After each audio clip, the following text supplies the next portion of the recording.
고조선에 대해서 이제 말씀드리고 있는데요. 먼저 역사 공부를 하려면은 이 지리에 관한 지식이 아주 필수적이에요. 또 하나는 한국 고대사를 공부하려면 중국 고대사에 대한 또 공부도 필수적으로 해야 됩니다. 그래서 같이 가야 되는 거예요. 그래서 먼저 이 고조선사의 지리를 먼저 말씀드리면은, 이게 이제 중국과 우리나라의 큰 산맥이라든지 하는 그런 이제 지형도인데요. 여기가 연산산맥이잖아요. 연산산맥. 연산산맥 제일 아래쪽에 있는 게 이제 갈석산이고, 그리고 요게 태양산맥이 있잖아요.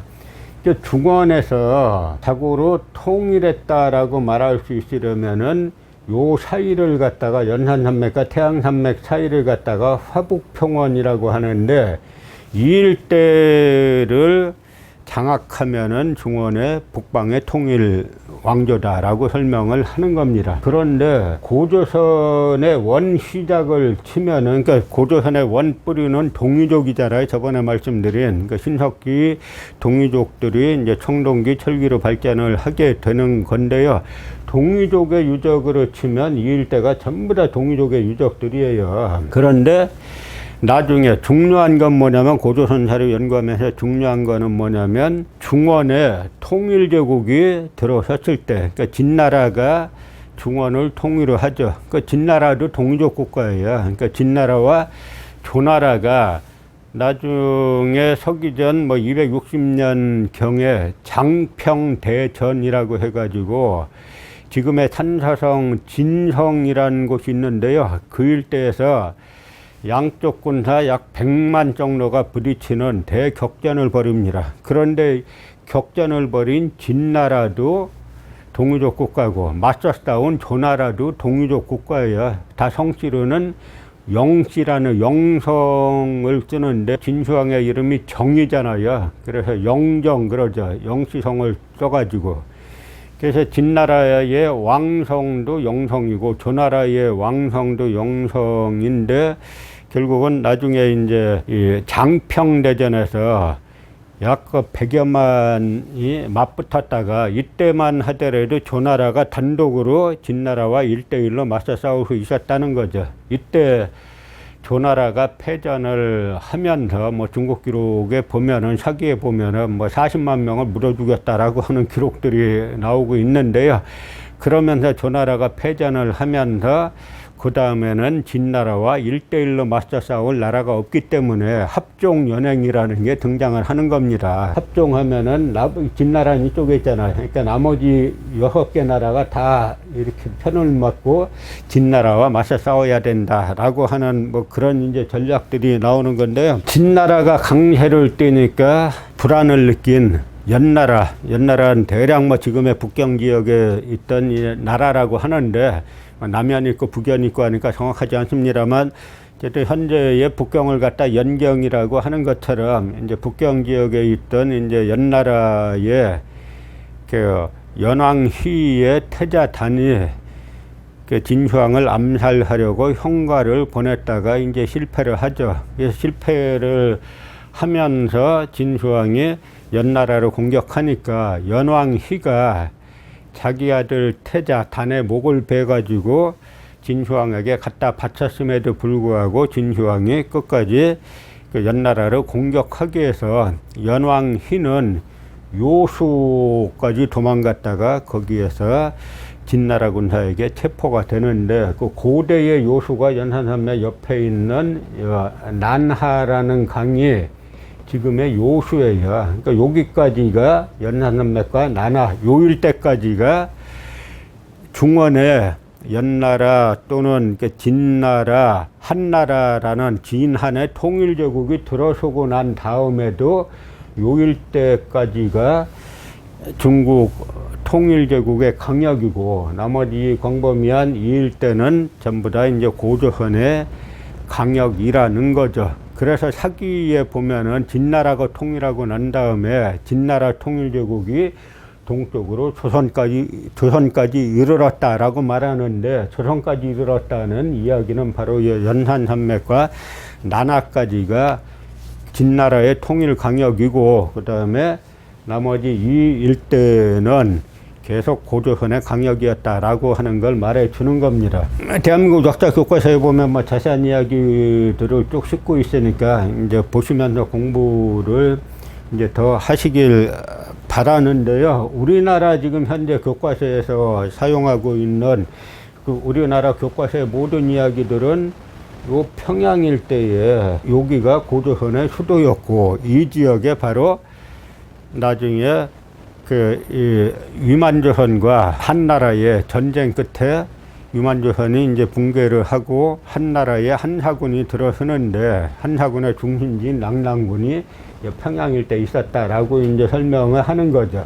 그런데 과연 그러한가, 이 일대까지 이 일대 낙랑군이 있었는가라고 하는 거는 사료를 보면은 일부의 가치도 없는 다 이 반도사관 논자들이 만들어낸 이제 그런 이야기들인 거죠.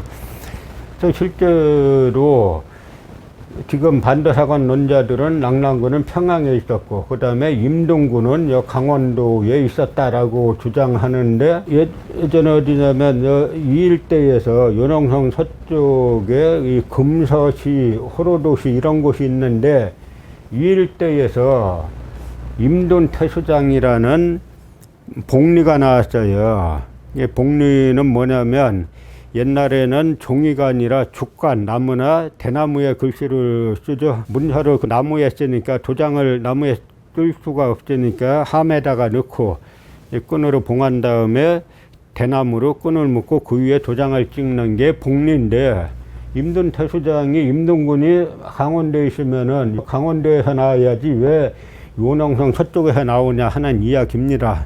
그러니까 위만조선이 무너지고 나서 세운 한사군은 다 지금의 하북성과 연홍성 서쪽에 있었다라는 것이 여러 중국 사료 유적 유물로도 다 설명이 되는데, 아직까지 식민사학을 추종하는 현재 우리 학생들이 배우는 한국사 교과서는 다 이 잘못된 한사군관을 아직까지 이제 배우고 있는 거죠. 그러다 보니까 최근 뭐 비상 교육에서 그 편찬한 고등학교 한국사인데요. 모든 8종의 교과서가 다 똑같다 그랬죠. 여기에 보면은 뭐라고 되어 있냐면, 중국의 진한 교체기에는 위만이 중국 연에서 무리를 이끌고 고조선으로 들어왔다. 고조선의 준왕은 위만에게 서쪽 변경을 수비하는 임무를 맡겼다. 이후 위만은 세력을 길러 준왕을 몰아내고 고조선의 왕이 되었다. 이렇게 말하고 있어요. 그런데 고조선의 준왕은 위만에게 서쪽 변경을 수비하는 임무를 맡겼다. 평양이 선의 수도로 현재 이런 책들은 본다 그랬죠. 서쪽은 어디예요? 바다죠? 그러니까 앞뒤가 안 맞는 거예요. 조금만 공부해보면. 그러니까 고조선의 서쪽 변경은 어디냐면 이 일대가 변경이지, 이쪽 평양을 중심으로 서쪽 변경은 바다니까 앞뒤가 도저히 맞을 수가 없는 이야기들을 또 하는 겁니다. 또 여기 보면은 위만조선은 철기 문화를 본격적으로 수용하고 철제 무기를 이용하여 주변으로 세력을 확장하였다. 다 소설이에요. 위만조선이 철기 문화를 본격적으로 수용했다. 그런 구절 하나도 안 나와요. 왜냐? 이 이야기들은 뭐냐면 고조선, 단곤조선은 주체적인 문화, 문명 창출 능력이 없었다. 그러니까 연나라 사람 위만이 철기를 가져와 가지고 위만이 퍼뜨렸다가 중국의 문화를 받아들여서 철기 문화가 발전한 거지, 고조선은 철기 문화를 발전시킬 수가 없다.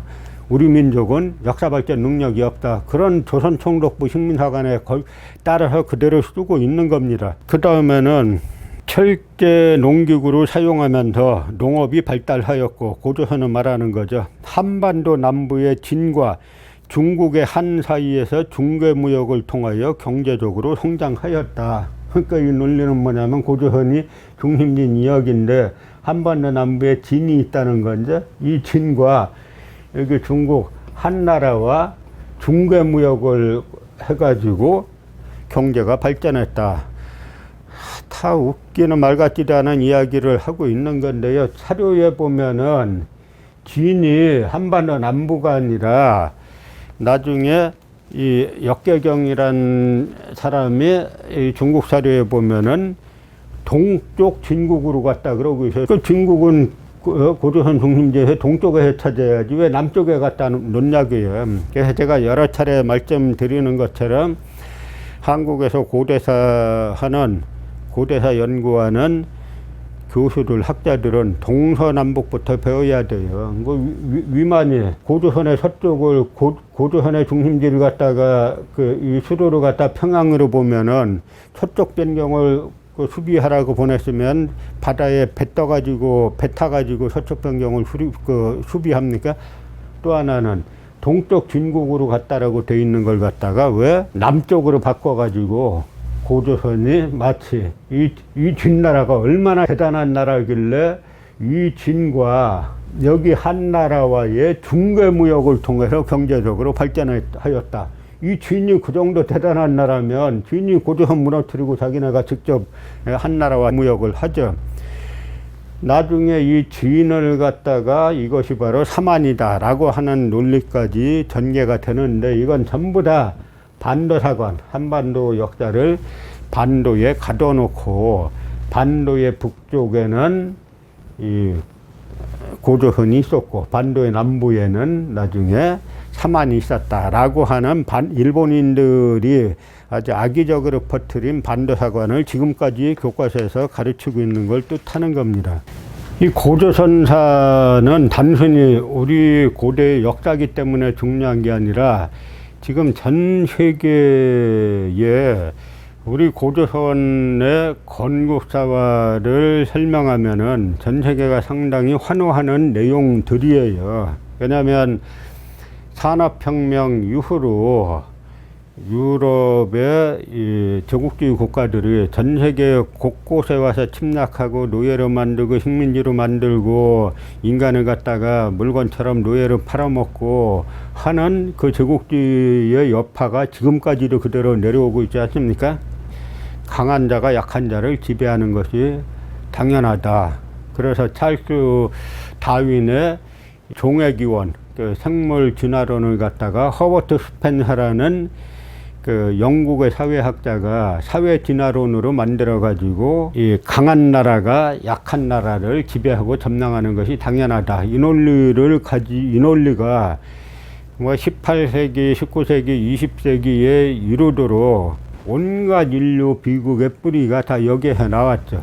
그런데 고조선의 건국사화는 홍익인간, 널리 인간을 이롭게 한다는 거잖아요. 그리고 환웅이 내려올 때 바람을 주관하는 풍백, 비를 주관하는 우사, 구름을 주관하는 운사를 거느리고 내려오고 그 다음에 곡식과 수명과 병과 형벌과 선악 등 인간의 360가지를 주관했다고 했잖아요. 그러니까 지금까지 산업혁명 이후에 인류의 역사는 강한 자가 칼과 무기, 총을 가지고 약한 자를 지배해서 점령하는 똑같은 동등한 인류를 갖다가 그 노예를 삼고 식민지를 하면 이런 이제 비극의 역사였다면은 우린 처음부터 인간 세상에 이로운 것들을 가지고 오는 거예요. 그래서 우리나라의 고대 역사들을 보면은 환웅은 하늘에서 내려왔다고 하니까 천선민족이죠.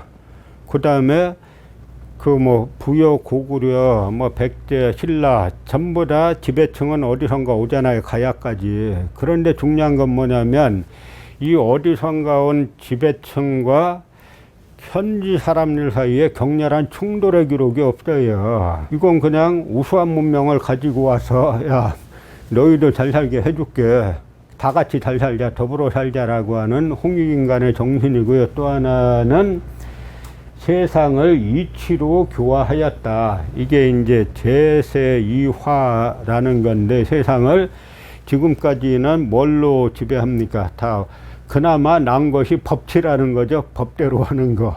근데 사실 법이라는 것이 그 막시의 말 맞다나 지배층의 그 지배 이념일 수도 있는 거잖아요. 때에 따라서는. 그런데 고조선은 그런 나라가 아니라 세상의 이치를 가지고 다스렸다는 거예요. 나라를 다스리기를. 그러니까 이런 현상들이 지금 뭐냐면 지금도 이렇습니다. 예를 들어서 현재 중국이 해외 활발하게 1대1로라고 해가지고 전 세계 돈을 많이 뿌리고, 제가 그 루앙프라방이란 곳에 이제 가봤더니 거기까지 가는 철로를 다 중국이 놨어요. 고속 철로로 중국이 놨는데 경계합니다. 다들 중국이 우리 먹으러 온 게 아니냐 경계하고 있고, 일본도 마찬가지로 일본 자금이 들어오면은 상당히 경계를 해요. 그래서 1970년대인가요? 일본에 이제 다나카 수상이 동남아를 갔는데 아주 격렬한 반대 시위가 일어나요. 니네 옛날 우리 군사력으로 점령한 데가 아니냐라고 해가지고 격렬한 반발이 일어나니까 일본에서 그때부터 전략을 좀 바꿔가지고 과거 군사 침략이 아니라 공장을 세우고 하는 그런 쪽으로 이제 바뀌었는데요.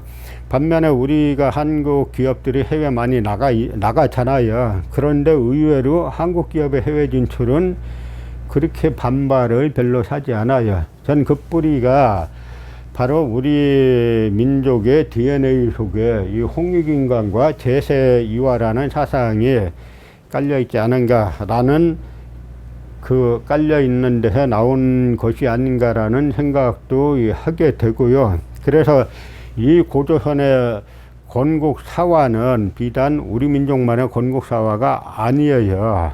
그 우리 건국사화의 특징 중에 하나가 이제 고조선은 하늘에서 내려온 천소원 사화고, 그 다음에 뭐 그 부여 비롯해서 뭐 고구려를 비롯해서 가야나 뭐 신라나 다 난생사화잖아요. 알에서 태어나는 난생사화인데, 이 난생사화의 국가들을 살펴보면은 이 동남아에도 상당히 난생사화의 국가들이 있어요. 제가 얼마 전에 태국을 갔다가 태국의 국립박물관을 가봤더니 태국 고대에 이 토기가 삼족 토기가 있어요. 삼족 토기라는 거는 삼족의 개념은 다 동이족이 만들어 낸 겁니다. 천지인 사상에서 바탕한 동이족이 만들어 낸 건데, 태국 국립박물관에 이 삼족 토기가 있고 그 다음에 옹관묘가 또 있어요. 이거 보고 제가 상당히 뭐 무슨 생각이 들었냐면 이 일대도 다 이 동이족들이 처음에 이 일대까지 퍼져가지고 역사가 시작되었구나라는 이야기인데요. 물론 이제 태국 사람들은 이것이 동이족의 역사라는 생각을 이제 못하고 있죠. 단지 이제 베트남 같은 경우 난생사화가 건국사를 이제 남아 있게 되는 건데요. 이야기들은 뭐냐면 고조선의 건국사화라는 것은 비단 우리가 생각하는 단군조선의 건국사뿐만 아니라 동아시아에 광범위하게 뻗어나간 동이족의 이제 건국사화의 한 전형이라는 거죠. 고조선사의 가치는 널리 세상을 이롭게 한다는 홍익인간과 세상을 이치로서 다스린다는 제세이화 사상, 이 사상이 우리 민족에 내재해 있고, 이것이 앞으로 그동안 정복과 피정복으로 점철된 산업혁명이요 자본주의 사회가 만든 모든 뿌리를, 그 사상의 뿌리, 지배체제의 뿌리를 갖다가 서로가 공존할 수 있는 그런 사상으로 전환할 수 있는 아주 중요한 사상이 우리 건국사화에 있기 때문에 중요한 거죠. 이걸 보고 외국의 서양 학자들이 특히 많이 놀라죠. 아니 이런 그 훌륭한 사상을 가진 건국사가 있었는가라고 말을 합니다. 그런데 오히려 아직까지 총독부 역사관을 그대로 계승하고 있는 우리나라 역사학자들은 그냥 단군조선은 가짜라고 하기에 바쁜, 그것이 이제 우리의 현실이니까 우리 갈 길이 멉니다. 우리 고조선사를 바로 잡는 길이 고대뿐만 아니라 현재의 우리의 정체성까지도 바로 잡는 그런 길이 될 거로 이제 생각합니다.